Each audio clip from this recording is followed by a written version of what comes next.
광주 IM 선교의 집단 감염 여파로 확진자가 500명 선을 다시 넘었습니다. 충남과 광주 확산세 엄청 무섭습니다.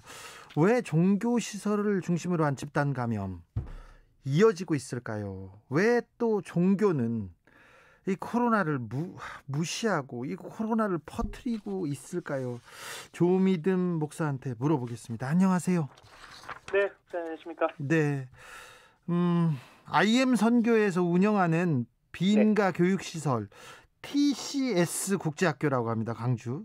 여기서 네. 한꺼번에 109명이 확진됐어요. 목사님, 이 상황 어떻게 보십니까?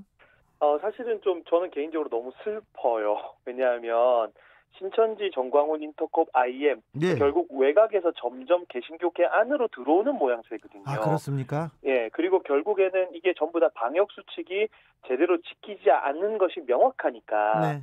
그러니까 이웃을 사랑해야 되는 개신교가 이웃에게 큰 피해를 끼치고 두려움을 주고 있다는 데서 굉장히 안타깝게 생각을 하고 있습니다. 자, 개신교 안쪽으로 계속 들어오고 있다. 광주 TSC 국제학교는 어떤 학교예요? 네, 여기는 아까 말씀하신 것처럼 IM이라고 하는 인터내셔널 미션이라고 하는 선교회인데, 네. 그 선교회에서 이제 뭐 기숙형 학원이라든가 방과후 학교라든가 이런 식으로 대안학교를 운영하고 있어요. 예. 그 중에 하나가 이제 TCS 국제학교라고 생각하시면 되는데, 네. 지금 뭐 IM 국제학교다, TCS 국제학교다 여러 가지 명칭들이 있지 않습니까? 그렇죠. 명칭을 왜 이렇게 많이 쓰는지 네. 모르겠어요. 예. 연령대에 따라서 좀 다른 것 같아요. 예. 그래서 제가 취재한 결과로는 IM 국제학교 같은 경우는 한 10대 중후반 되는 청소년들인 것 같고, 네. TCS 같은 경우는 10대 초반의 이제 학생들 정도. 그러니까 연령과 대상에 따라서 그렇게 이름을 다 나누어 놓은 것 같습니다. 네. 개신교 단체, 이런 선교회, 대안학교를 많이 세우던데 이 대안학교를 많이 세우는 이유는 뭡니까? 사실은 이제 이거는 좀 신앙에 대해서 보수적이고 열성을 가지시고 계시는 분들이 우리 아이를 조금 더 신앙적으로 교육하고 싶다라고 하는 열망을 좀 가지고 계실 것 같아요. 예. 그리고 동시에 공교육에 대한 불신을 가지고 계신 분들도 있을 수 있어요. 예. 왜냐하면 뭐 어떤 데서는 진화론을 가르친다라든가 뭐 조금 더 동성애, 친동성애라든가 그러면은 보수적인 신앙을 가지고 계신 분들은 우리 아이는 그런 교육을 받기보다는 신앙 안에서 교육을 받게 하고 싶어라고 생각하실 수 있는데 네. 여기에 이제 영어 교육을 통해서 해외로 유학 보낼 수 있는 인프라를 구축하고 있다라는 것이 교회와 그리고 그런 교육을 받고 싶어하는 부모들의 어떤 생각을 잘 맞춰준다라고 생각을 해요. 그래서 이런 선교, IM 선교도 마찬가지인데 교회를 끼고 하는 경우들이 굉장히 많습니다. 네. 네. 교회를 끼고 하더라고요. 자, IM 선교의 설립자로 알려진 마이클 존은 어떤 인물입니까? 사실 교계에서 많이 알려진 인물은 아니에요. 근데 이제 몇 기독교 방송에서 그가 했던 소위 간증을 들어볼 수 있었는데 네. 굉장히 어려운 가정 환경을 극복하고 이제 스타 영어 강사가 됐어요. 예. 근데 이제 그런 스타 영어 강사가 됐음에도 불구하고 자신은 하나님의 부르심을 입어서 다음 세대를 섬기기 위해서 그런 것들을 다 버려두고 아이들을 위해서 헌신하겠다. 그러니까 어떻게 보면 이제 굉장히 좀 감동을 줄 수 있는 그런 부분들을 가지고 이제 교계로 들어온 것 같고 목사 안수를 받았다고는 하는데 지금까지 취재해본 결과로는 깔끔한 과정은 아니었던 것 같아요. 알겠습니다. 조금 깔끔하지 않다. 이분 마이클 조가 하나님이 코로나 방역을 대신해준다 이렇게 주장하기도 했다면서요? 네, 미국에서 그런 집회를 하면서 한국에서 한창 코로나 시기 때에 방역 수칙을 잘 지키지 않고 집회를 했던 사진들을 보여주면서 이렇게 많이 우리가 집회를 했지만 하나님께서 지켜주셔서 우리는 확진자가 한 명도 없었다라고 주장을 했거든요. 결국 이게 문제야 이게. 네, 그러니까 이 부분이 제일 큰 문제죠. 그렇죠. 그러다 보니까 그릇된 종교적 확신이 생긴 것 같아요. 예. 그래서 방역에 대해서 당연히 좀 느슨해질 수밖에 없지 않은가. 그리고 내가 지금 하고 있는 이 사역과 이 일이 하나님께서 지켜주신다라고 확신을 하게 되니까 이 방역 같은 경우는 당연히 구멍이 생길 수밖에 없었던 그런 결과인 것 같습니다. 유종선님께서 그 애들은 학교도 안 가나요? 이렇게 물어봅니다. 제보 영상 보면 어린 학생들이 큰 소리로 기도하고 소리치고 찬송가 부르는 모습 보이지 않습니까? 그렇죠. 사실은 그게 굉장히 안타까운 게 어쨌든 여기는 이제 대안학교식이니까 정식 정규 학교는 아니에요. 예? 네, 다르죠. 그러니까 오히려 학교 교육을 이쪽에서 받는 건데 저는 여기서 한 가지 조금 더 생각해 볼 부분들이 부모님들이 좀 만류할 수 있지 않았을까라는 부분이에요. 부모님들이 보낸 거잖아요. 그렇죠. 결국에는. 그러니까 이게 조금 부모님들이 좀 이런 것들을 좀 철저하게 했더라면 그런 아쉬움들이 좀 많이 남아 있습니다. 아니 부모님들이 목사님이 또 보내라고 하고 다른 분들이 또 교회에서 보내라고 하니까 아이들을 네. 교육을 여기다 맞춘 맡긴 거 아닙니까? 사실은 이런 사고방식이 있을 수 있어요. 코로나라고 하는 상황을, 이런 이제 종교적 신념을 가지신 분들은, 지금 하나님의 시험이다. 네. 라고 생각해서 우리가 이런 것들을 좀 종교적으로 잘 극복해야만 한다라고 하는 압박감을 가지시는 분들이 계신 것 같아요. 코로나를 환난, 그렇죠. 믿음에 대한 시험이다. 네, 테스트 이런 개념으로 이해하시는 분들이 분명히 있을 것 같고, 어쨌든 이런 시험이 있을 때에 우리가 신앙적으로 극복하는 모습을 보여야 된다. 물론 이제 대전제 원칙으로 봤을 때 뭐 신앙의 영역으로 그렇게 표현할 수는 있겠지만, 네. 그걸 통해서 방역을 지키지 않고 그런 자신감을 보여서 결국에 나온 결과가 뭐냐라고 했을 때는 지금 한 구역에서 80%, 90%는 감염률을 네. 보이고 있는 상황이라서 좀 많이 안타깝게 생각을 하고 있습니다. 코로나 시대의 집단 기숙생활이라뇨. 그런데 네. 비인가 기관이라고 하지만 어떻게 네. 방역 당국이 네. 한 번도 이렇게 검사도 안 했을까요? 사각지대에 놓여 있었던 건 분명하지 않습니까? 네, 그렇죠. 완전히 방역의 사각지대였다고 생각을 해요. 예. 그러니까 지금부터라도 사실은 이런 비인가 학교는 굉장히 많이 있거든요. 네. 그러다 보니 정부에서 이런 비인가 기숙형 학교에 대한 수칙이 당연히 마련이 돼 있지 않았던 것 같고, 네. 거기에 대해서 이제 방역 당국이 지침을 마련하겠다 하고 또 필요하면 전수조사 같은 것도 해야 되지 않을까 싶습니다. 네. IM 선교회 말고도 개신교에서 운영하는 이런 기관들, 이런 대안학교도 정말 많죠. 네, 많습니다. 네. 지금 그래서 이런 대안학교 네. 여기도 코로나의 사각지대에 놓여 있을까봐 걱정이에요.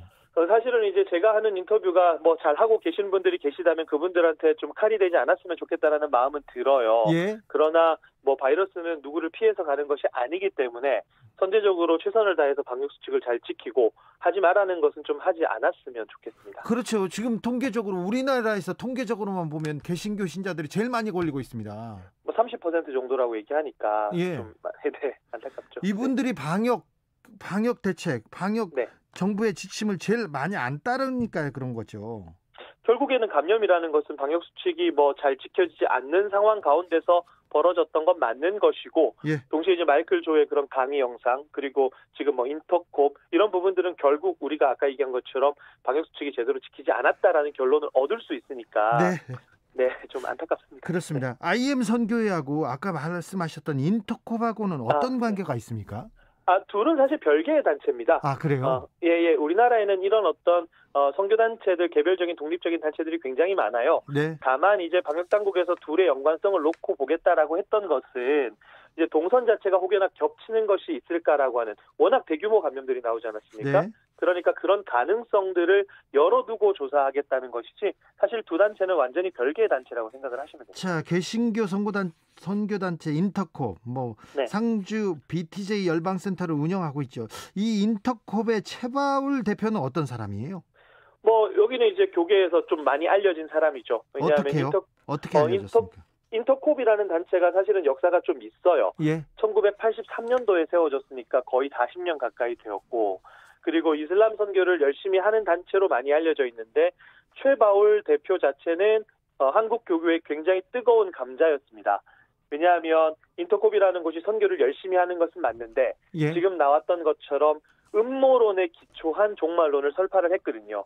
그러다 보니까 이것은 기독교 신앙에서 적절하지 않다라고 비판을 했던 분들이 많고, 그러다 보니 한국의 주요 교단들은 참여 금지, 거기 가지 말아라 라고 결의를 했기 때문에, 그럴 때마다 최바울 씨 같은 경우는 우리 고치겠습니다, 수정하겠습니다, 지도받겠습니다 라고 했거든요.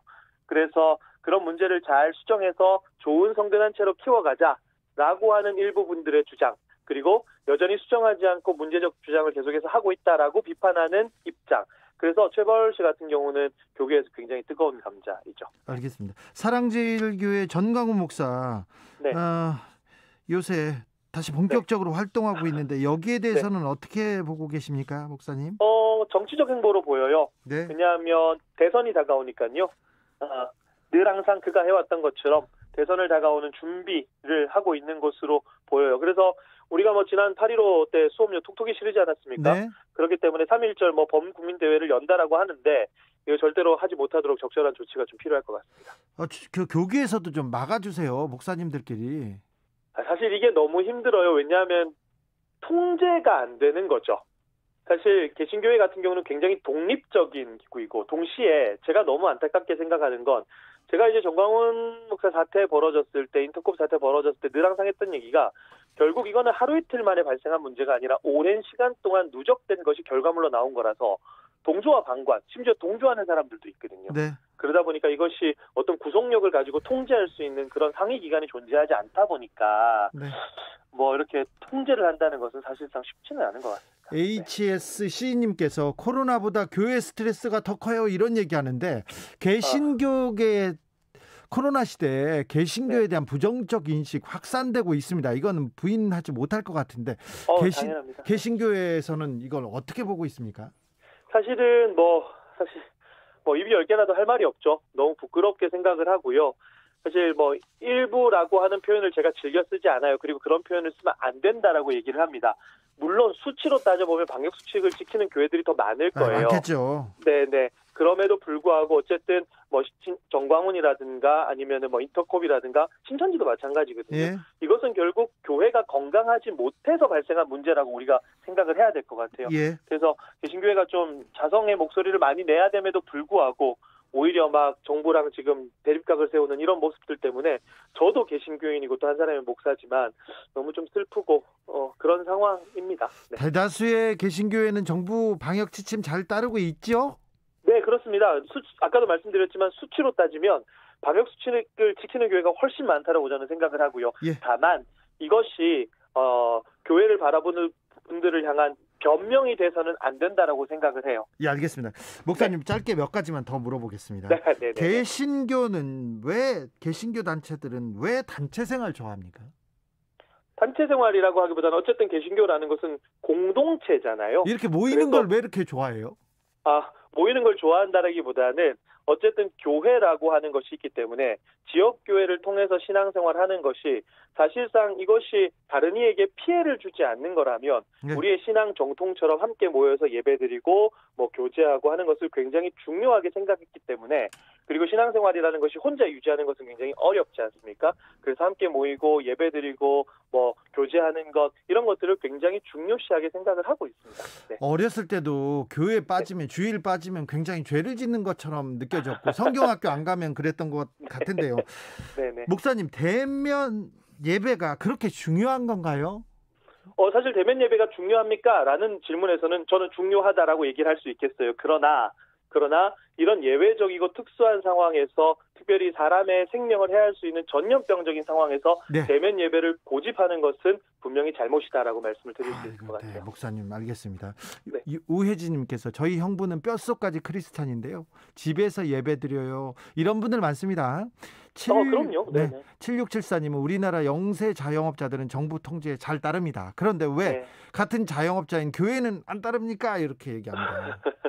4620님께서는 개신교라고 다 똑같은 교단 아닙니다. 전염병이 창궐할 때 방역 활동에 위배된 행동은 비성경적이라고 배웠습니다. 진리를 빙자한 단체들은 이번 기회에 확실히 구분되었으면 합니다. 이렇게 얘기하시는 분도 있습니다. 마지막으로 아직도 방역 수칙 잘 안 지키면서 모이는 교회, 꼭 대면 예배해야 된다고 이렇게 모이고 기숙하고 그런 개신교인들, 그런 목사들이 있다면 이분들께 한 말씀 부탁드립니다. 사실은 원론적인 이야기인 것 같아요. 본질이 뭐냐, 개신교회. 네. 이걸 한번 좀 생각해 보시면 좋겠어요. 물론 그분들은 대면 예배라고 얘기할 것 같은데, 사실 개신교인들이 가장 큰 두 가지 계명을 지켜야 된다라고 얘기를 해요. 성경에도 그렇게 써 있고, 그 중에 하나가 뭐냐면 이웃을 사랑하는 건데, 사실 성경에서 얘기하는 이웃이라는 것은 내가 사랑할 만한 대상이 아니라 다가가기 힘든 사람들을 이웃이라고 표현을 합니다. 그렇습니다. 다가가기 힘든 사람들. 그렇죠. 우리가 사랑해야 될 대상이, 이웃들이 우리 때문에 지금 분노하고 있고 괴로워하고 있고 힘들어하고 있단 말이죠. 그러면 우리가 뭘 해야 될까는 너무 명백하게 드러나기 때문에 한 번만 더 주의를 좀 돌아보는 그런 모습들이 있었으면 좋겠습니다. 목사님 말을 들으니까 제가 울컥하네요. 근데 제가 대형교회 비판한 기사 쓰니까 목사님들이 사람 보내가지고 사탄 기자 물러나라고 하고 주 기자를 죽이자 막 그렇게 했어요. 저 상처받았어요, 목사님. 사실 저도 지금 이런 인터뷰를 하니까 어떤 분들은 어떻게 목사가 교회를 그렇게 비판할 수 있냐라고 이야기를 하는데 교회가 잘못하면 비판해야죠. 그렇죠. 몸이 썩은 부분이 있는데 가만히 냅두면 몸이 다 망가지겠죠. 예. 알겠습니다. 네. 지금까지 믿음 깊은 조미듬 목사였습니다. 감사합니다. 네, 감사합니다.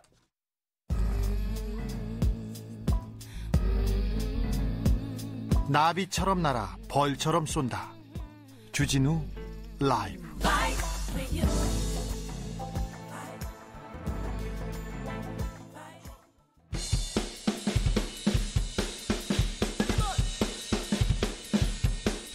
틱탁 틱탁 틱탁 현란한 입담의 환상 드리블. 오늘 이 뉴스를 주목하라. 이슈 티키타카. 머리끝에서 발끝까지 핫이슈, 뜨거운 이슈를 더 뜨겁게 파헤쳐서 이야기 나눠봅니다. 청코너 최진봉 성공회대 교수. 안녕하십니까, 최진봉입니다. 홍코너 김병민 국민의힘 비대위원. 네, 안녕하세요. 반갑습니다. 잘 지내셨습니까? 네, 잘 지냈습니다. 오늘은 조수진 의원이 뜨겁습니다. 후궁 발언. 네. 후궁이 왕자를 낳았어도 이런 대우는 받지 못했을 것이다 하면서 고민정 의원을 좀 비난